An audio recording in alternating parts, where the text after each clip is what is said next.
आगरा के पास बसे एक छोटे से गांव जोधापुरा में रामू नाम का बदनसीब व्यक्ति रहता था।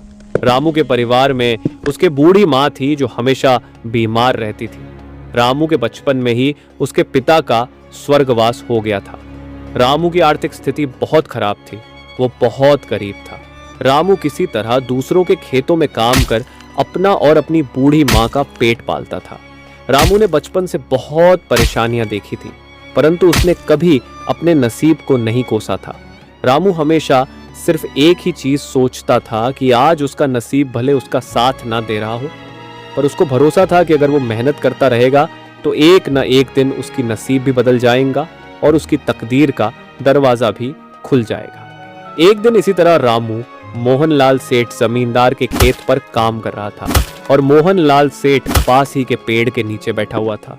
रामू अपने काम में मस्त होता है, तभी रामू को मोहनलाल सेठ के रोने की आवाज आती है।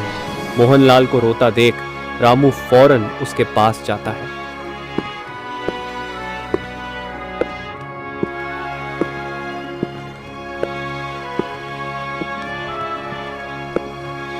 क्या हुआ मालिक, आप क्यों रो रहे हो?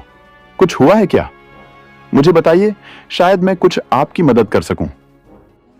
रामू से इस तरह मदद के लिए सुन मोहनलाल थोड़ा भड़क जाता है। अरे रामू, तू क्या मेरी मदद करेगा जब तू अपनी खुद की मदद नहीं कर सकता? तू किसी की मदद करने लायक होता तो आज मेरी जमीन पर काम नहीं कर रहा होता। ऐसी कोई बात नहीं है, सब नसीब का खेल होता है और नसीब एक तराजू की तरह होती है।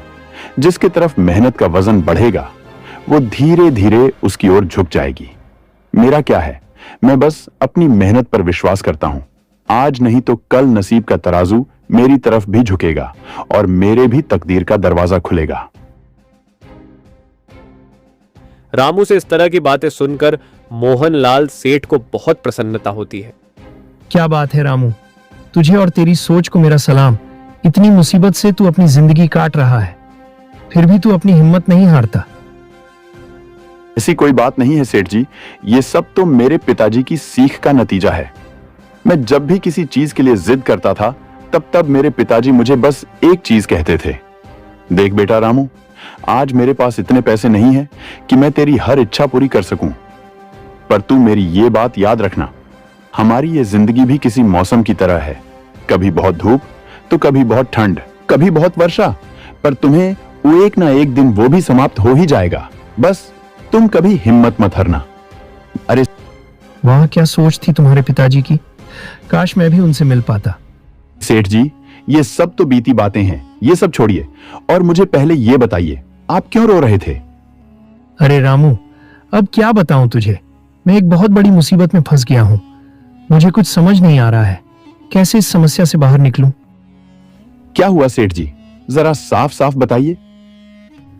रामू, मेरे पास मेरे पिताजी की एक जमीन है जिस पर मेरा और मेरे भाई का पूरा हक बनता है, पर मेरे चाचा के बच्चों ने उस पर अपना हक जता लिया है। बस इतनी सी बात। एक काम कीजिए सेठ जी, आप अपने गांव के पुलिस स्टेशन में जाकर अपने चचेरे भाइयों पर जमीन हड़पने का केस कर दीजिए। अरे इसका कोई फायदा नहीं है रामू, हमारे गांव का विधायक मेरे चाचा के लड़के का बहुत अच्छा मित्र है, इसलिए तो इतना परेशान हूं, क्योंकि अगर गांव का विधायक उनके साथ है तो मैं कानूनी तौर पर भी उस जमीन को अपना साबित नहीं कर पाऊंगा। अब तो मेरे चचेरे भाइयों ने उस पर मजदूर लगाकर खेती भी शुरू करवा दी है।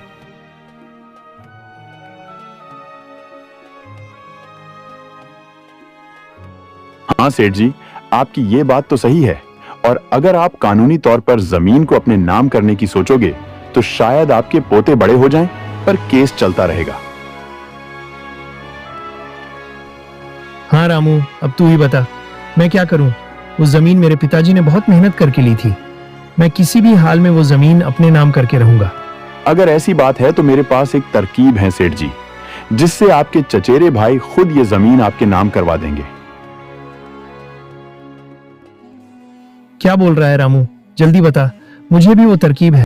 रामू ने अपनी पूरी तरकीब मोहनलाल को समझा दी। तरकीब सुनते ही मोहनलाल रामू से कहता है, क्या बात है रामू, क्या तरकीब निकाली है? तू तो बहुत समझदार है।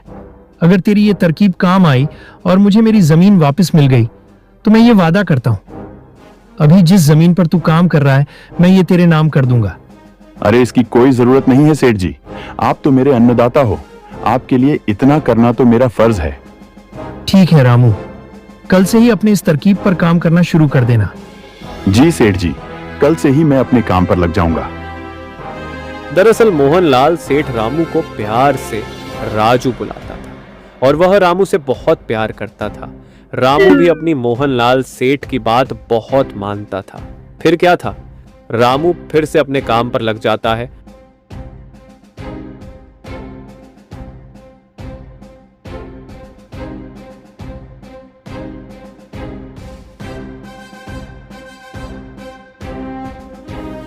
अगली सुबह रामू मोहनलाल के चचेरे भाइयों के पास जाता है।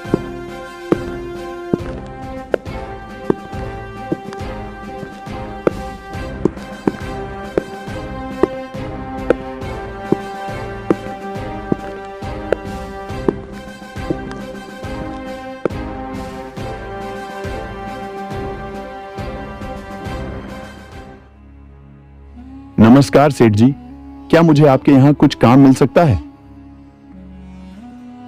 कौन हो तुम और यहाँ पर काम करने वाले चाहिए, ये तुम्हें किसने बताया? अरे सेठ जी, हर दिन कहीं ना कहीं काम कर अपना पेट पालने वाला एक गरीब मजदूर हूँ। कभी किसी के यहाँ खेती कर लेता हूँ तो कभी किसी के यहाँ मजदूर बनकर जो काम मिल जाए कर लेता हूँ। ये सब तो ठीक है, पर हमारे यहाँ कोई काम नहीं है। मैंने सुना है पूरे गांव के सबसे बड़े जमींदार आप लोग हों, तो मुझे लगा कि मुझे यहां तो काम आराम से मिल जाएगा। बस नहीं भाई, हमारे पास कोई काम नहीं है। हमारे पास पहले से बहुत मजदूर है। इसका मतलब मोहनलाल सेठ सही कह रहे थे आप लोगों के बारे में। क्या कहा मोहनलाल ने हमारे बारे में? कुछ नहीं, बस ऐसे ही मेरे मुंह से निकल गया। चलो चलता हूं, आप लोगों के पास तो कोई काम नहीं है, तो मैं यहां रुक के क्या करूं? अरे रुको भाई, इधर आओ जरा, एक काम है तुम्हारे लिए हमारे पास। अरे धन्यवाद सेठ जी, बोलिए क्या काम है? मैं कोई भी काम करने को तैयार हूं, आखिर पापी पेट का सवाल है। काम तो हम बता देंगे, पहले तुम ये बताओ मोहनलाल सेठ हमारे बारे में क्या बोल रहा था तुम्हें? आपके यहां आने से पहले मैं मोहनलाल सेठ के यहां काम करता था, परंतु वो एक नंबर के कंजूस और बदतमीज आदमी है। इतनी मेहनत करने पर भी सही मजूरी नहीं देते थे। इस बात पर कल मेरी उनसे बहस हो गई थी। फिर क्या हुआ? जब मेरी मोहनलाल सेठ से बहस हो रही थी, तभी उन्होंने मुझे कहा कि उनसे ज्यादा मजूरी पूरे गांव में कोई नहीं देगा। तो मैंने भी गुस्से में बोल दिया कि गांव के सबसे बड़े जमींदार शंकर सेठ और बिरजू सेठ से ज्यादा मजूरी कोई नहीं देता। तभी तो उनके यहां हमेशा काम करने वालों की भीड़ लगी रहती है। सही कहा था ना मैंने सेठ जी? अरे हाँ भाई हाँ, आखिर हम गांव के सबसे बड़े जमींदार हैं, तो हमारा फर्ज बनता है हर मजदूर को उसके काम के हिसाब से सही सही मजदूरी मिले। वाह, क्या बात कही है आपने सेठ जी। मोहनलाल सेठ तो मेरे हिसाब से आपके इतना शायद कभी सोच ही ना पाए। चलिए सेठ जी, मुझे भी मेरा काम बता दीजिए तो मैं भी काम पर लग जाऊं। शंकर और बिरजू दोनों ही रामू की चिकनी चुपड़ी बातों में आ जाते हैं और उसे अपने यहाँ खेतों में काम करने का काम दे देते हैं।